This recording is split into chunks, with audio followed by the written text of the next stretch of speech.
जब से छिनरी हमरा घर में अली सन तब से दोनों भाई के अलगा करा के धो देली सन। आदेश भैया, ए आदेश भैया,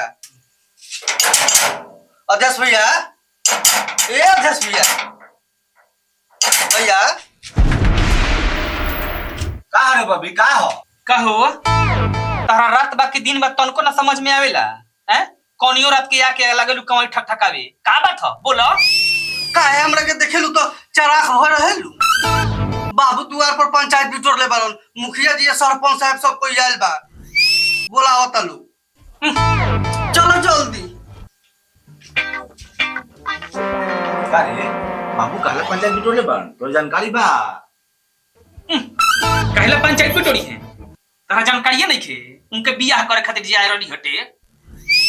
चलो देखा पंचायत में का होता टे। चल चल चल रुक चला तनी तारा का बुझाए गल पंचायत में का होला।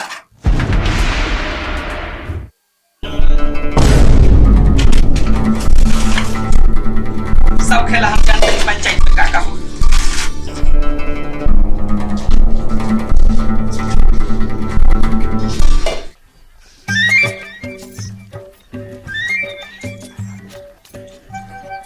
ये छोड़ा ना रोज रोज तो तुहे गुड्डा पिलू और न तोहर हम दाब दी। रे तो गला गांव समाज देखी त का कही रे मौगा कही का? गांव समाज को घर में देखिए होता का ई का करता नहीं है। Oh yes. हां रे मौगा सुत सुत। अखिलेश भैया, ए अखिलेश भैया, अखिलेश भैया, ए अखिलेश भैया, कारी मुनिया इतना रख के काहे लाइल बारी? बाबू पंचायत बिटोर ले बारन बाथानी में, सब कोई आ गइल बा, तू चलो बोलैलो खलो। काहो बाबू काहे ला पंचायत बिटोर ले बार? ई मौगा हम सब जानत नहीं करी बियाह खातिर पंचायत बटोर ले बार। चल तो ये त लब देना साकार मत दी है कि हम हाथा ना दे हम होता ना देना तो पूछ दे काहे ला तुहे कही। चल का हो गोवर्धन, सब कोई दिन में पंचायत करेला आ तू रात के पंचायत करत रह। कौन ऐसा तारा इमरजेंसी पड़ गए कि तू रात के पंचायत करत रह? पंचायत में आयल सब पंच लोग के दसों लोग जोड़ के प्रणाम करतनी। सरपंच साहब देखते बानी कि मौसम कैसन करता, अगर सवेरे 6 बजे ना आदमी जाई काम करे तो घाम में मर जाई। सरपंच साहब कितना लेबर मर गइल हन सब घाम से। रउआ तो सरपंच साहब जानते बनी कि अगर हम ना कमाए तो एगो बेटी के बियाह करे के बा, 2 गो लड़का बालो उ लोग के शादी बियाह कर देली, उ लोग अपन मेहरारू लेके अलग हो गइल बा। तब कहाँ बालो तहार लड़का? बोलावा पूछल जाओ। देख ली मुखिया जी का जमाना आ गए। आई दोनों लड़का के शादी बियाह कर दिलन गोवर्धन, दोनों लड़का अलगा हो गइलन सब। अब बताई गए बुढ़ारी में कि कैसे घर चलई हन। एगो लड़की जवान बा ओकर शादी करे के बा। आय साला अजीब जमाना आ गइल। कहाँ कहीं सरपंच साहब इधर की जवानी ऐसा हो गइल बा, घरे घर के कहानी हो गइल बा। कोर्टो कचहरी में ये सब बात कही होता, जहाँ जाते हैं तहाँ ये पंचायत करे के मिलता। जहाँ जा तहाँ सब इहे चलते बा। चली गोवर्धन जी जाई बोलाई बोलाई। ए मुनिया ओकन से कहले है ना गल तो रहनी है बाबूजी, आवते होई लोग। चला तारा पंचायत में तो लबर लबर जाके साकार मत ली है कह देनी। चल अस्थिर चुपचाप सुनी है बैठी है, जौन हम कहम तौन करी है। ये तो बहन के बियाह बा तो हमला साकार बाऊ। बहिन के बियाह बा, बहिन के बियाह बा तो बाबू तो हमनिए के माथे काजल मइले हवा बेटी। चला हमरा बहनिया के बारे में कुछ मत बोला जानू। Oh yes. के भेमे चट ओ हाड़ी जोरी खाई जा। चला चला चला चला देखा तेरा कैसे बोलतिया? बोली ना हम मौगा के कमी नहीं खतिया, यही से लबा लब भइल बिया। तू मौगा हऊ? हाँ रे मौगा बा, हम तो मौगी बइले बानी। देख ले रे भरुआ केंगा मोटकी सिखावत लके तेहू सकार ले ले ते ही बुझाबे। हम ना कुछ बोले। प्रणाम सरपंच साहब। प्रणाम मुखिया जी। अरे के प्रणाम करता नहीं। हाँ मुखिया जी प्रणाम, सरपंच जी प्रणाम। बैठ बैठ बैठ जा। प्रणाम मुखिया जी, प्रणाम सरपंच साहब। प्रणाम मुखिया जी, प्रणाम सरपंच साहेब। ए तो हम प्रणाम करते काहे प्रणाम करता? ए लबर लबर मत ना बतिया, चुपचाप बैठ। आज बड़ा पंचायत में तो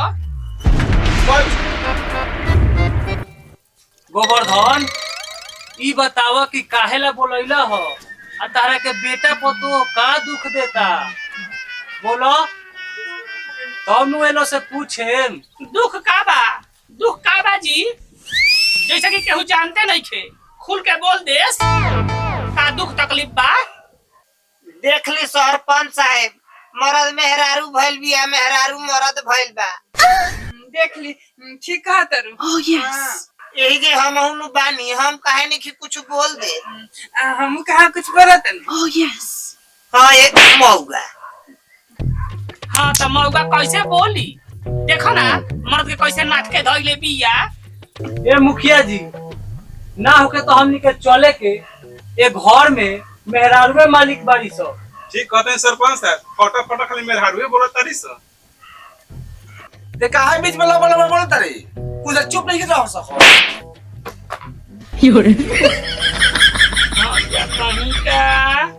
जौन बात का बतन बात करी लो, बात यदि हमारा पक्ष में रही तो हम बात माने, ना तो हम बात ना माने। हां ना मानम सो।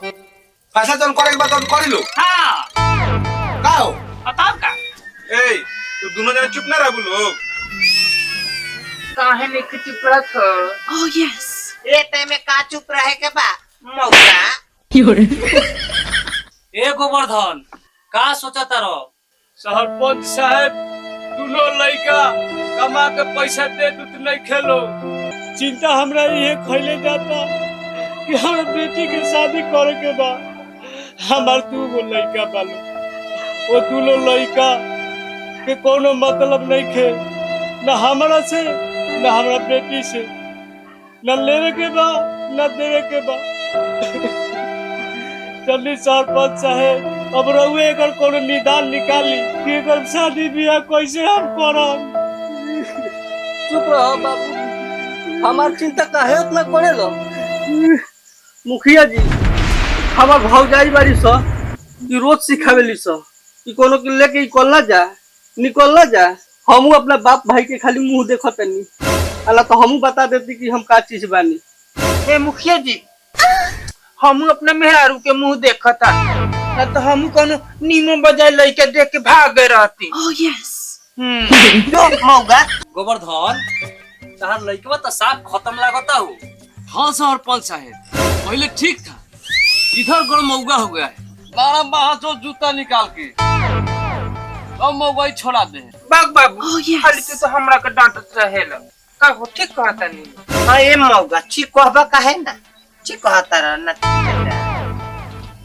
ए गोवर्धन तहार दोनों पतो मुंह जोर बाड़ी सो, तहार नाम पर कोनो जगह जमीन बा तो ओकरा के बेचो आ बेच के लड़की के शादी करो आ कोनो सरवा के पैसा मन दी हो। का मुखिया जी ठीक कहता नहीं ना ठीक कहते हैं सरपंच जी, ठीक कहते हैं। हाँ सरपंच साहब 5 कट्ठा बा जमीन, अब का करब? बेच बाच के लड़की के शादी करब, इलो ना दी तो उहे न उपाय बा। काजी मुखिया जी गलत कहतनी। ठीक कहनियो गोवर्धन जी, जगह जमीन बा उ बेची आ बेटी के शादी करी। जौन घटल बढ़ल बा हम और सरपंच मिल के सहयोग करम से रहू। ठीक कहता रह बाबू। बेच के जमीन आ बबी के बियाह कर दा। आए आ जन आधा पैसा बची न हमरा नामे कर दिया। बड़ा बढ़िया रहुआ सोच बाटी बाबूजी, ठीक कहता रहनी हो। दाना महल तो मोगन देने ना देना भर और पसे ना मौका साल कोही का। हाय हाय हाय ऐसे कैसे जमीन बेचा जाए? हमारे माथे का केहू पैदा कइले बा, जे पैदा कइले बा उ सोचो समझो। ऐसे कैसे जमीन बेचा जाए? पक्का जमीन बेचायला भइल बाटे। जमीन तो हम कौनो हालत में ना बेचे दे, बियाह हो को चाहे मत हो। ये तो चुप ना, हम अपना पैसे से कर बियाह करे। देखो जमीन से हिसाब से एक ना दे। हाँ एगो हिसाब में तो ना दिया। अरे हिस्सा कौन देखता कि हिस्सा नहीं दे हिस्सा तो हम छाती पर चोर के ले हाँ अभी हमारे के ठीक पूछला कहता हलो का हम भैया पैसा देम हाँ बहन के बियाह करेला हाँ ए मौका के कहां से हिस्सा देबे रे ए, तो पैसा चुप कहां रहो, से देबे हम कहीं से देम कमा के देम गान मनवा के देम हम पैसा देम भैया हाँ ठीक कहता पैसा देम हम जो गाड़ मारा के दी जो चुप रहा हाय हाय हाय हिस्सा लेबे हिस्सा लेबे छाती पर चढ़ के छाती पर चढ़ के ले है भी आओ ना हम डराइला का अरे तेरी फट गई बे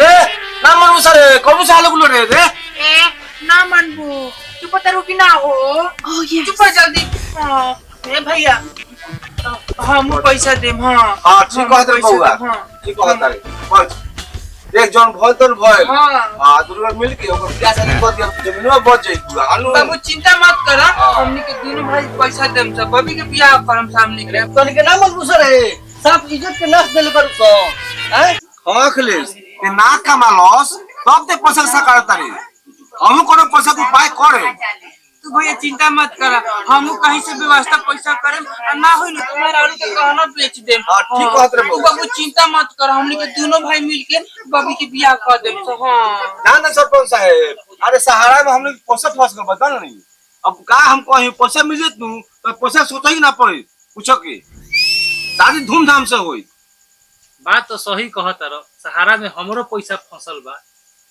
अब देखिए सरकार कब ले देला फंस गइल बा अच्छा ए गोवर्धन तहार दोनों लड़का ठीक बाड़न स लेकिन पतो तहार एकदम मुंह जोड़ बाड़ी स सरपंच साहब ऐसा सहारा में हमारे में पैसा फंसल बा काम नहीं पैसा हमारे दिक्कत ना